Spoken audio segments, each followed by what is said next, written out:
Hey Sagittarius, welcome to March. Right before I hit record on your video, I had that Baby Shark song stuck in my head, and I don't know why, because that is not a song I would frequently listen to. So if that's your jam, this reading might be particularly intense for you.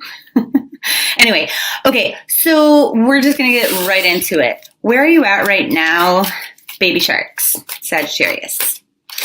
This is real. Oh, the letter S is like super big.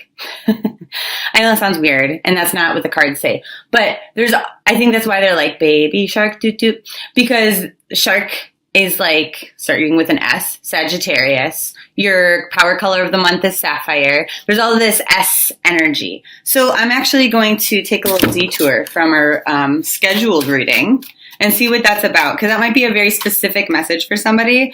And they're like, if your name starts with S, like if it's Seraphim, which I think is the name of an angel, you might want to look that up if your name doesn't start with S, or Sarah, or Susan, or Sonia, or Stanley, or Stuart. It's particularly important that you find a way to really embrace who you are and feel a lot of love and joy for that person, like being totally confident, okay?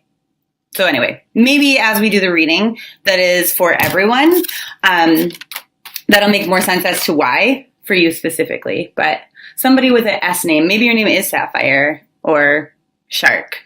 I hope it's not Shark. Okay. So anyway, where you're at right now. Some things have ended, and then there's like new beginnings about to come from those things. You might not necessarily notice what those are yet, but you're hopeful. Maybe you're like laying the groundwork, starting down a new path. There's either a change in mindset or a change in like a job or a relationship, something like that. But this is all for the better. And it's going to actually make you feel a lot lighter.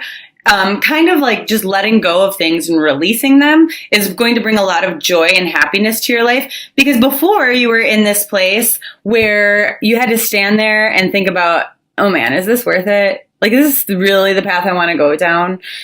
This is going to be challenging, and like, do I have the strength and the energy for that? And now that's in reverse, and they're like, I don't even have to sit there and think about it because I'm too focused on having joy. Because you know what? I did the right thing even though it was hard, and I said, okay, done with that. And so now I am being rewarded for that. And so not everybody gets to feel so joyous in a Mercury retrograde, but you do, because it's like you read ahead. Like you kind of, like you have your reading assignment in school, right? You have your homework and you worked ahead. Like you read all of the chapters before the teacher presented them to you in a lecture class. So you knew where you were going, and it was much easier for you now in the retrograde than it is for everybody else. So congrats. Okay. What's tainting any feelings of joy or happiness that you have right now in the month of March? And they're saying like just kind of the slowness of things, having to wait for investments that you might have made to pay off. So that could be like an actual financial investment. Maybe you just opened up a stock portfolio and you're putting away money, into a mutual fund, and it's not doing anything. And you're like, I've been putting money in here for 6 months, and it's just like the same. That might be bugging you. Or maybe you took a course or a training, and so you're waiting and waiting and waiting for this promotion to show up that you thought you were going to get because it gave you, some sort of a lead or advantage over your colleagues, and you're still just sitting there waiting. Or maybe you put a lot into a relationship, and then now you're just sitting back and waiting. But they're saying like there's really nothing that you can do right now to change that. And so, don't worry about it. Everything's going to happen in the right time in the right way. So it is what it is. Don't let that bum you out. You can choose to be upset about it, but choosing to be upset about it doesn't actually give you this magical miracle cure solution where you can do something to change the speed. You can't. It's out of your control. So, okay. What do you think is going to make you happier in the month of March? And they're saying having control, but then simultaneously it's like kind of it's a very strange energy where it's like this optimism and youthful kind of like anything is possible energy and everything's going to be okay, but then controlling the things that you can simultaneously. It's not like, out of desperation and things I don't like, I need to completely and very meticulously control the environment and like everybody around me and like everything around me. It's not like that. It's like I am in control And part of being in control means that I'm optimistic and trusting in the universe that everything happens in the divine right time, in the right way, for the right reason. And so they're saying, here comes a weird number message, but they're like, with any sort of disappointing 5 energy, like any sort of energy of disappointment, hardship, despair, argument, chaos, they're like, for a minute that expanded, but then only in order for you to release it and to say, okay, out with that, I'm moving to something better. And this is how you controlled the situation by way of your optimism to give you the fuel. So like, this is the weirdest analogy, and it might not even make sense because I haven't even processed it in my head yet. They're just like doing all of these like data dumps right now because I channel when I read. And so it's like, anyway. Before I go there, I just want to show you this thing covering his head is the same as your power color. And the thing covering his head is the same as your power color. So it's like the spirit world, because they pointed that out to me right now. The spirit world is like really working on healing you and giving you a lot of communication that is claircognizant. So some people like get messages through song, or they overhear specific things in other people's conversations, or, some people have visions or dreams. Some people feel a certain way in their body, and that's how they know, they're on the right path or they're not. But for you this month, it's just like you have this inherent knowing. And I would call it intuition, except for it's less human than that. It's less of like a sentient feeling, like something that you actually feel. It's just like, oh, I know this without a feeling attached to it. It's just like a data drop, like I just got in my head there. Okay, so going back to... what were they telling me? Oh, okay. So, see, isn't that cool? You can ask them. You can be like, hey, what the fuck was that? And they put it right back. When it's not your thought, they can replace it very quickly. Okay. So anyway, it's hard to understand how you're simultaneously like, oh, I don't need to be in control. I am completely surrendering to the universe, knowing that it's benevolent and it's awesome and it's going to give me what I need. I trust the universe. But then also being like, dominating, like, oh, I've totally got control of everything in my life. Like, how does that make sense? So here's the way that they're explaining it. They're saying that you are a car, okay? You went and you bought a car to get you somewhere, but then your faith in the universe is the fuel that moves it.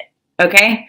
So you take the steps that you need to take, and then the universe propels you down the path. So it's kind of like that concept of co-creation. That would have been an easier way for them just to express that. They could have said, hey, tell them they need to co-create their futures. But they did it this way. So it is what it is. Okay. So anyway, what is it that you think will make you happy? Yeah. It is buying the car and then having faith that it'll work. Okay? Controlling what you can control and then relying on the universe for the things outside of your control. Having total faith that the decisions that you're making now are the right ones for you. Then also, they're saying that it's going to be challenging for a lot of you to show yourselves enough self-care. It's almost as though you're in this energy as you're trying to co-create things of pushing yourself a little bit too hard, and maybe sacrificing. So, you might say, okay, I have this goal that I want to reach by a certain amount of time because I know after that it should be smooth sailing. So you work yourself to the bone 80 hours a week over the course of 3 weeks. To achieve that, to just like kind of set things on autopilot because you know that the universe will take over and handle that for you. But what they're saying is, that's actually not the case. It's better if it takes 6 weeks and then you slow it down a little, okay? Because that's not good for you. Okay, so that kind of covers how your perception is true of what's going to work for you and then also what isn't. Okay, so what's actually going to make you the most happy in March? And they're saying that you have nothing that you need to defend yourself against at all. Like, you are very much owning who you are unapologetically. If somebody came and they attacked you, you'd be like, yeah, you're right. And I feel okay about that. I made that decision on purpose. Okay, but you called me an asshole and you're so rude. Yeah, I made that choice because you are an asshole and I don't want to talk to you, right? Or whatever the case may be. They're like, historically, this might have hurt you. It might have lowered your confidence. You might not have felt very good, but you're kind of in this energy of like full control and knowing who you are and feeling good about it. Now, some of you still have some work to do there, but for the most part, a lot of you have really developed and evolved over the recent, however long, 4 years, I think. They're saying it's different for everybody, but the average is 4 years. Over the last 4 years, a lot of Sagittarians have made big strides and become like very unapologetically who they are and very authentic. And so, not to say you weren't before, but you're so much there now, and you feel good about it. They're like, so. You know, you're simultaneously super honest, but at the same time vulnerable. And so you're naturally likable. You know, like you're not going to allow someone to sit here and attack you and attack you and attack you. But like at the same time, what is it that they say? Like turning the other cheek is maybe an expression. So it's not that when somebody hits you here, you turn the other cheek so they can hit you in the other cheek. It's more like, I just turn my ass all the way around. I'm not going to engage in this ridiculous behavior with you because that makes me look like you. That lowers me to your level, kind of a thing. So you've learned a lot and you've matured a lot and you are very authentically who you are. They say like, if there is any sort of confrontational energy for you this month, you will be able to win those battles verbally and mentally. Whereas like other people, because they're not patient and confident enough, will just lash out completely the wrong way. They're saying like, you're really cautious to not harm yourself or your arguments or your own agenda, especially this month. But they go, you know, honestly, this month is maybe not the most exciting month to deal with other people, especially people who are not, on our favorites list, but you're handling everything the right way, that justice will be served, karma will come to full fruition. And so they're saying, and like, you know that, so you're just focusing on yourself and you're focusing on doing the right thing for you at all times. And that's fantastic. So forces outside of your control that are in favor of your happiness in March.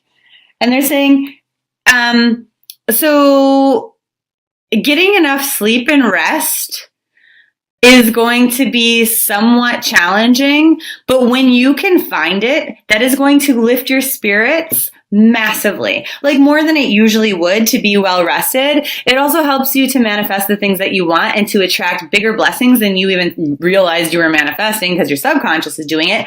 And then even bigger than you thought you had the power to draw into your life. So that's fantastic. Maybe you wanted to get some sort of a raise, right? Or a bonus at work. You're in sales and you're shooting for, a $5,000 bonus this month. And then like you completely blow your own mind that you doubled that. Like, wouldn't that be amazing? So it's that kind of a thing. You didn't even know it was possible, but you manifested it. Now, how is your perception, what forces are outside of your control working against your happiness this month? And they go, well, people are not as loving to you as maybe they should be. Not everybody is saying or doing the right thing or acting in the most loving way, which we already know because it looked like there might have been a conflict with somebody else this month. But I mean, honestly, you're kind of going, okay, well, I'm just going to put that in my memory bank. You were an asshole this time. And then if those behaviors kind of continue, you know that this is the person you want to cut out of your life or not deal with. Basically, you're kind of just like sitting here. I see you like a sexy librarian, right? Where you're very silently but gracefully looking cute while you do it, taking your experiences and filing them away on bookshelves. And then later you can go back and you can go, this seems pretty typical. Yep, I'm just going to throw this one out. So good for you. What's going to bring you luck this month? So As we talked about, your power color energy is sapphire. If you have a sapphire stone or necklace, if you like to wear this color, that would be good. The energy of this is an 11. So it's about getting the things that you want. And so this one says regenerating your body. And so like I said, with that whole sleep energy, like when you get enough rest, you are going to feel absolutely much more happy and much more excited and joyful on the day-to-day level.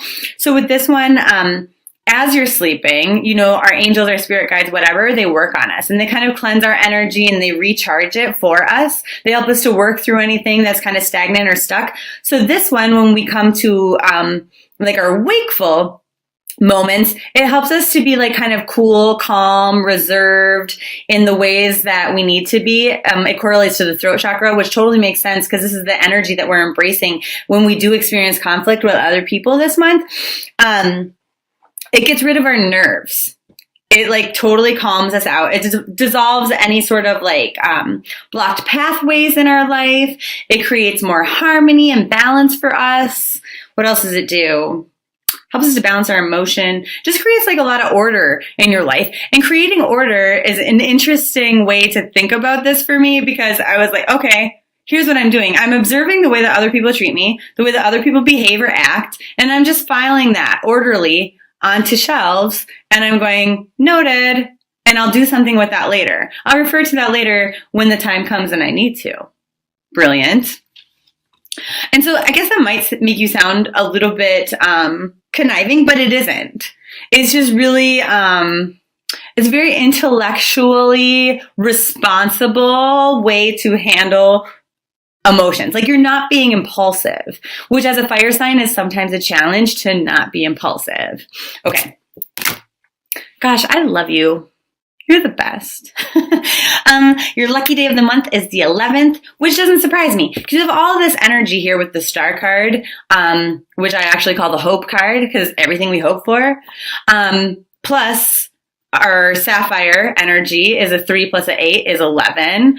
Plus, your lucky day is the 11th. So I would be thinking about all these things that I want, all these things that I wish or hope for, because it seems to me that this is the month where things start kind of rolling in your favor. Like I said, unexpected things like you didn't even know were possible are easily going to flow to you if you're really embracing the right energies this month. So your crystal of the month is hematite.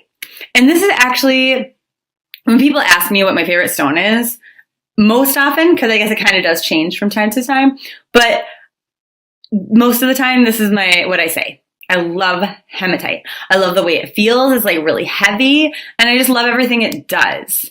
This is like, it's my favorite. Anyway, so hematite is used for grounding. Okay. It's also used for safety. I never drive in a vehicle without one. So even if I get into somebody else's car, if I get into an Uber or a Lyft, I have one in my wallet. I have one in my pocket. I probably have one in my bra. I always have a hematite. It makes you feel really courageous. It'll take any energy that you have that is heavy and it just like thunks that right into the ground. The awesome thing about this, from like a physiological standpoint, is it increases your ability to so I'm anemic, right?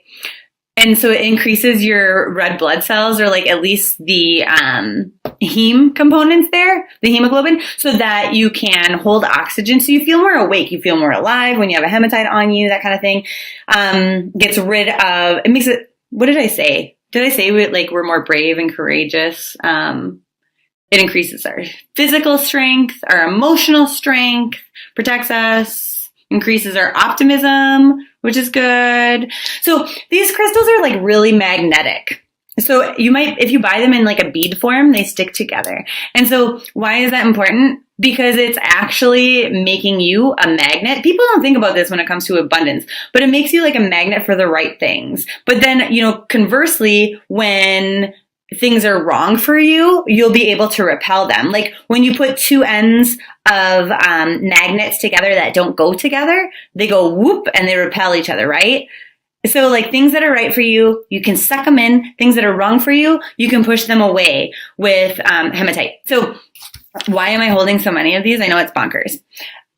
Because personally, these little baby guys are my favorite because I can throw them anywhere. I put them on top of like door frames, in front of windows. I sprinkle them all over the car. I bury them in my yard because they're tiny and they're easy, and I can put one in my wallet, and I can put one in my ear. Like, you can put them anywhere. I wouldn't put it in your ear though. That's not good advice. And then it also can look like this sometimes. This is just a bigger version. It's kind of like a dark gray, like a shiny. And then when it comes in raw form and it's not tumbled, this is what it looks like. Okay? It kind of looks like a meteorite or something. It's all lumpy and stuff. But it's just kind of naturally shiny on its own. So anyway, I just wanted you to see the different forms it comes in case you go to a crystal store or something locally to pick one up, then you know what you're looking for. If you don't have something like that near you, you can order one from my website, and it comes with like a video playlist on different ways you can use crystals and things like that, as well as more details on the things that it does, which angels associate to it, how to care for your crystal, when to use it, when not to use it. Like, for example, a lot of people don't know if you have like an area of your body right now that's inflamed, that you have like inflammation going on. Maybe you're like having like an arthritis episode. Don't use it because it's going to make it worse. Stuff like that. Okay, back to the reading. So, what kind of energies do you need to bring into your life to help happiness thrive? And they go, that energy of assessing, is this worth it or not? I know what the challenges are. And I'm kind of thinking, come the new moon, I might want to start planning for that or, going down that path. But is it what I really want? Is it worth it? And then actually talking this through with somebody. And so you're going to be talking this through electronically, not face to face. So this is like sending emails or asking questions on a forum or researching or texting your best friend or talking on the phone or by FaceTime. But this is not a face-to-face conversation. And so kind of talking through the pros and cons with somebody else. How can we sustain this happiness and joyful energy once we get some? Like, how do we keep it around? And they go, well, okay, so this is funny because I'm in like an argument right now with spirit guides of the Sagittarian clan. Because I'm like, oh, you're so annoying when you talk like that. And they're like, oh, you're so annoying when you ask these stupid questions. Basically, they're like, you cannot forever sustain happiness generally. Like, we can raise our baseline of happiness, in which we kind of up and down from there. Sometimes our baseline is down here, sometimes it's up here. We can elevate our baseline, but they're like, you can't just like stay joyful forever. Who are you kidding? I'm like, rude.